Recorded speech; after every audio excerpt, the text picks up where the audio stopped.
Hi, I'm Ryan Poulton, and this is my project for CHEM 103. I decided to make a mead, which is an alcoholic beverage, slightly different from wine, that instead of using fermentation on grapes, uses fermentation through yeast on honey, sugars and honey. And the reason I decided to make this is because my sister's a sommelier, which is like a professional wine taster, and she actually introduced me to mead, and I thought it was kind of interesting. But what I didn't know is this has been actually around for like 8,000 or 9,000 years. It's kind of known as the ancestor of all alcoholic drinks now, mead. And that's probably due to how simple it is to make and how few ingredients you actually need. I actually made my mead a little bit more complicated, but all you need is honey, water, and yeast, really. I used a little bit more fancy things. I put some raspberries in it, which technically makes my mead into a melomel, not a real mead. If you use herbs and stuff, that's called a methylglyn or something like that. But I'm just going to refer to it as mead for the rest of this project. The materials I used are around 3 pounds of honey. I used 2.5, I think, and these 2 raspberry tins are about 12 ounces each. I use this airlock. I have this yeast nutrient, which is mainly just food grade nitrogen to help the yeast reproduce. And here's the yeast in question. It's an active dry yeast, which is normally used for wine, but that's what came with the package, so I got it. I use this funnel and a siphon, and I use Star San sanitizer, which sanitizes everything. It's so good because it's a no-rinse sanitizer, and the yeast will just eat it, so I could just put it on anything and not have to worry about consuming it. The first step here is I had to boil some water, mainly to get a water that's like pure enough. Don't want to introduce any bacteria or anything that can make my yeast go sour, but there's probably some other reasons that I'm not remembering at the time. I also have to sanitize everything with this sanitizing solution that I was talking about. I kind of messed up here, but I'll show you anyways. I put like the raw sanitizer in the jar. I don't think it did anything really, but it might just be waste of materials. I'm supposed to mix that with water, which I do later, and put in a jar. There it is, or not a jar, but a spray bottle. And I use that to sanitize everything from there forward. But yeah, I sanitized this bottle. I was really scared of messing up like the sanitization process and getting like a funky mead, or I could theoretically make vinegar somehow. But yeah, I'm putting in the raspberries now. Again, I substituted 2 packages of raspberries for a half pound of honey, and here's me putting in the honey. I put 2 full things of honey that were both labeled a pound, and this is my last thing, but I only went halfway here, so it's not, I just kind of eyeballed it, it's not exact. And here's me putting in the boiled water. I let it cool down a little bit, and I didn't do such a great job at first, but I figured it out eventually.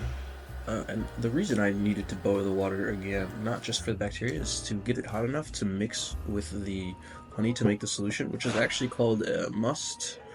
So I'm shaking it here to really mix it. I didn't shake it very hard. I turned off the camera and then I did a very acrobatic shake later, and that's what really mixed it all together, but this is me trying my best. I kind of gave up there, but it's really hot, so that's why I'm wearing the gloves. So I had to wait for it to cool down before I started pitching my yeast. I actually waited, I think, like probably 8 hours for it to cool down naturally. I didn't want to introduce oxygen into it too early, so I like let it naturally cool down without lifting the cap or anything. But once it did cool down, I started by putting in about a tablespoon of the yeast nutrient in it.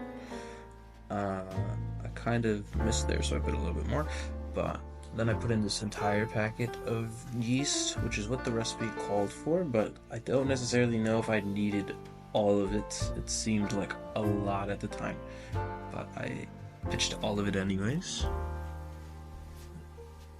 This is what it looked like, and I started shaking it around. I didn't shake it as much as I probably should have, which did result in my yeast staying on the top a little bit afterward. For like a couple of days, it wouldn't mix, I don't think, and that was kind of concerning, but I did mix it later and it didn't seem to have any effect on the yeast. But yeah, a lot of it just stayed at the top, and I don't think that was necessarily what was supposed to happen. But yeah, here's my mead after everything was done, and then I just let it sit for around 3 weeks. You're usually just supposed to let it sit until the bubbling stops. That was about 3 weeks for me, but I was kind of in a rush for this project too. I probably could have let it sit for another week or two, but I thought 3 weeks was decent.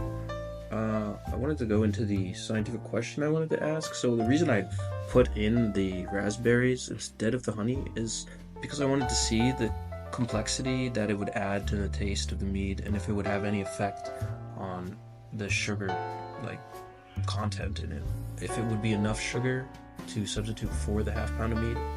But yeah, after Thanksgiving break I brought it back, and I was excited to taste it, but it didn't look that delicious, I'll be honest. And if you noticed earlier, there was some sediment on the bottom. That's called lees. That's just like inactive yeast, or I don't know about dead, but inactive for sure. And it just built up at the bottom, and all of the raspberries are just completely stripped there of their skin, and it was really gross looking, but I had to get rid of all of that junk to rebottle it, and I didn't want to have any of the lees or the raspberries, but my siphon didn't fit in the cardboard jug, so I had to pour it into this jar first. Here's my roommate taking a sniff. It smells like alcohol. As I'm getting ready to put this back in the jar for secondary fermentation, gotta sanitize everything again, and I'm using this siphon.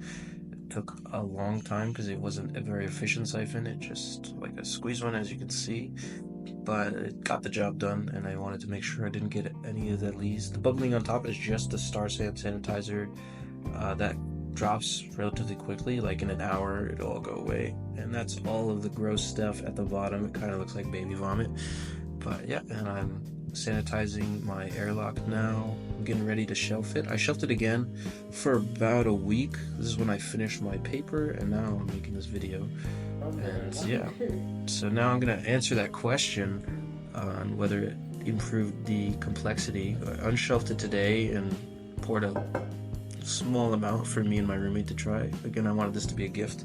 It smells very strongly like wine or alcohol in general, but yeah, it was kind of scary, but we decided to do it anyways. We're gonna cheers it. And it actually is like a carbonated wine, very interestingly. I don't think the raspberries added enough sugar, but it wasn't bad. But yeah, I don't think the raspberries made up for the half pound of honey. If I did this again, I'd probably put the raspberries in with the 3 pounds of honey. I didn't really taste any hint of raspberry, and it was definitely not sweet, it was bitter. But yeah, I hope you enjoyed my project, and yeah.